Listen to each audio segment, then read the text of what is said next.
Somebody for me out there.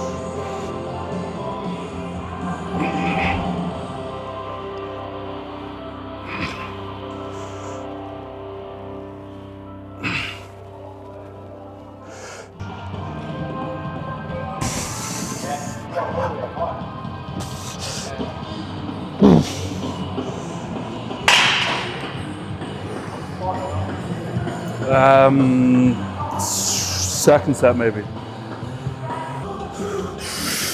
Yeah, big drive. One more little big. Yeah, that's all. Stop. Yeah. Now, ready? Big drive. Yeah, come on. Yeah. Yeah.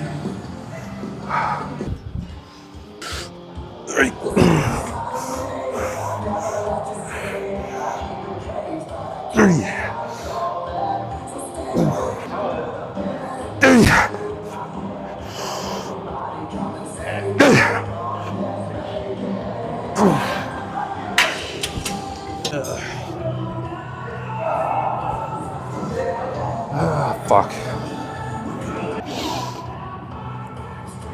Yep, short. Yeah. Yep. Come on, hold. You on again? Pussy. Whatever. Ronnie Coleman's disappointed in you.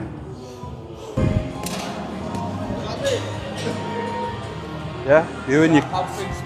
You haven't got any hamstrings? Neither do I. Huh? Just fat. Mine's just bone. It's just straight femur. No hamstrings here, officer.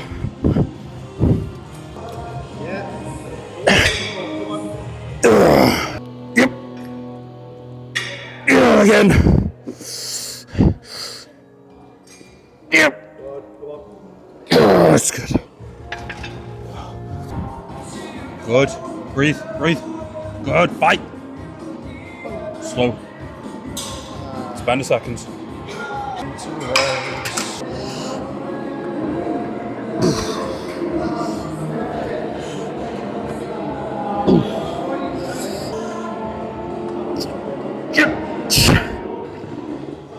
Again.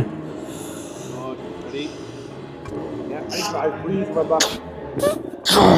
Fuck.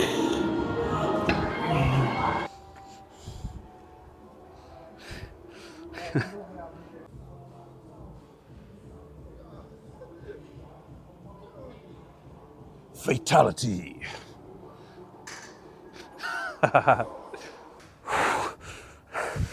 Hey.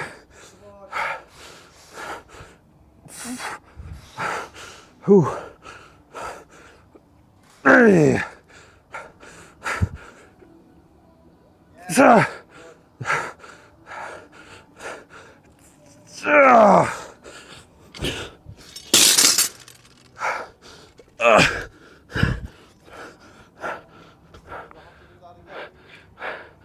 Yeah.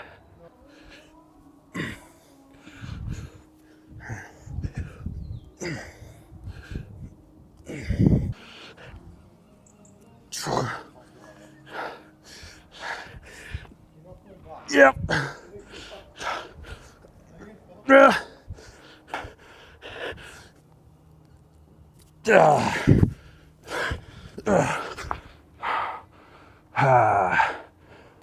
Do you reckon the outdoor lighting's good for the legs?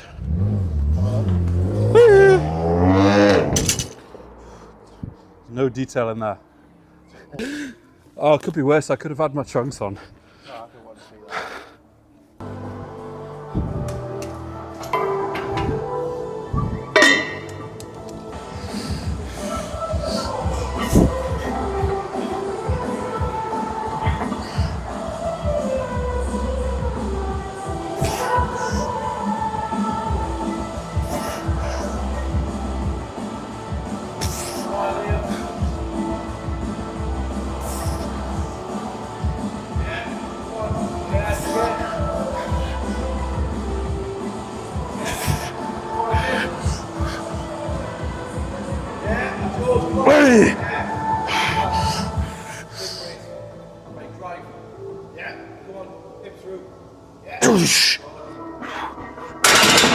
3 plates has never been that heavy before. It's embarrassing, really. Good! Yes. Come with me, let's go, let's go. Come on! Good, nice and slow, nice and slow, nice and slow. Nice. Why do we do this to ourselves? Turns me on a bit, this machine. Come on, that's you. Just touch it, come on. Nice. That's a bad idea getting out.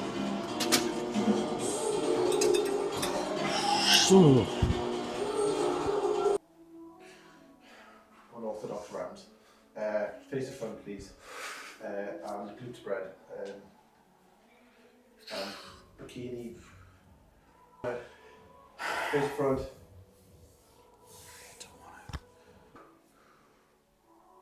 Nice. And quarter to the right. Okay, let's have a chat. So that session there, as you just saw, that was yesterday. I got back after that, and to be honest, I was pretty fucked. So talking to the camera was the last thing I wanted to do. So I'm doing this today, just the day after. So we started with some leg raises. I do abs every training day. On push days, I'll do them fasted with my fasted cardio in the morning.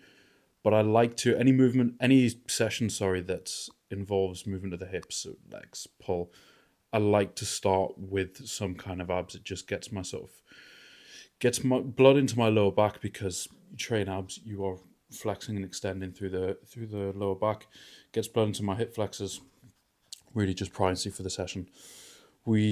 First proper movement we did was single arm D handle pull down. I know, optimal bullshit, but my lower lats are shit and I need to bring them up. So if Mike Van Wyck has a problem with me doing optimal shit and wants to come and choke slam me, he knows where to fucking find me. But after that, we did move on to something that Mike would appreciate, which was a proper old school seated cable row. No real method to the madness other than it just feels fucking great. And on quite a long and hefty session, which is what this one is, it's nice not having to set a movement up or, put away benches and stuff like that. So just straight V-bar on the seated row. Feels fucking great. Feel like I get a really good stretch. Yes, my contraction on the lats isn't going to be as good because it is too narrow, but it does allow me to get a really good stretch on the lats. It's slightly later in the session, so a little bit more fatigued. I want to be focusing on getting a good stretch. So we did those two for back, and then we moved on to the leg portion of the session, which was really the focus because my legs are shit. There's a bit of a fucking pattern here. Everything is shit. I'm just shit, really. So we did some hamstring curls. So we did lying hamstring curl followed by seated hamstring curl. Now the reason we do it this way around is we do lying first, where our hips are neutral / slightly extended. It just means that we're going to be able to get the hamstring fully short from both the origin, which is at the hip, and the insertion, which is the knee. Now, we do movements that are going to challenge the shorten range first whilst we're fresh, because we can. And as we get fatigued, our ability to contract a muscle with or without weight is going to diminish quite rapidly. So we do the lying hamstring curl first. Then we move on to seated, where we're in hip flexion. And I like to exaggerate that even more just by leaning forward and kind of cradling the front of the machine like you saw. Now, if you were to look at that moving from the side and then look at it like that, essentially I would be in the position of the bottom of an RDL. So I'm getting a really good stretch on my hamstrings, getting them fully lengthened there. Now, 9 times out of 10, if someone asked me should they be doing their seated hamstring curls like that, I'd say no. Just brace yourself into the pad and lift some fucking weight. But when you get to kind of higher levels and you really not need to start being a bit more technical with your movements, then maybe there's a shout for doing it like that, because you do lose fuck me, I can't talk for shit. You do lose a significant amount of loading capabilities there. So 9 times out of 10, just do it fucking normally, mate. What do we do next? Oh, we did walking lunges. Outside, Ronnie lunges. That was fun. No, it wasn't. It's fucking grim. Don't know why I suggested that. I've got a slightly shitty quad. I tore my quad, for those who don't know, almost a year ago now. And, well, keeping it brief, I was a dick. Got back into it too soon. Retore it slightly. Babied it through prep. And now I'm kind of coming back to being able to train it properly, but it's just a confidence issue. I'm just a complete bitch with anything where I feel my quad get, fully lengthened like a hack squat or a pendulum. So hip presses I'm good with, or like a walking lunge I'm good with, because the amount of lengthening I'm going to get on that front quad that's bearing most of the load at the time is fairly minimal. So I feel pretty safe and confident in training hard with that kind of movement. So we then did, what did we do? Fuck me. RDL. Now again, this is something where 9 times out of 10, I would suggest most people do these at the start, or at least near the start of their session, whilst you're fresh, because it is a very demanding movement. But I find when I hinge, I'm very glute dominant in the way that I hinge. So, and on top of that, just doing it at the start just fucks me for the rest of the session. It fucking shafts me.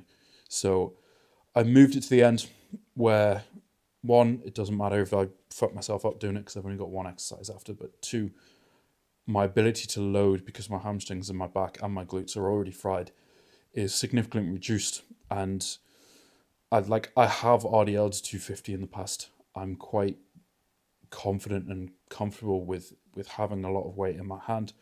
So prospectively, having 3 plates, even though it feels heavy to me on my lower body, I'm very, very confident and comfortable handling that kind of load. So I can really, really focus on exactly how I move and how I hinge, and I can get a lot more hamstring out of it with prospectively a lot less fatigue compared to having it at the start of a session. So that's why that was there. And that's my excuse for only having 3 plates on a bar for an RDL, which is fucking pathetic. We then did some adductor at the end. I have adductor at the start of my other leg session because my adductors are shit. See the pattern here? I have them a little bit heavier then, so it's at the end of my session now. We're on a working all rep minges, so I do them a little bit higher rep here. And that was a session where I was supposed to have some biceps afterwards, but who the fuck can be asked to train biceps? They're boring as shit. So that's the session, I guess. A little update on me. There's no pro card on the wall anymore. No, the Ifbb haven't taken it away from me yet. I'm moving house in a couple of days, so hence why the desk and the wall is pretty bare. I don't just live in a fucking pigsty. So yeah, let's wrap this video up there and stop fucking waffling shit.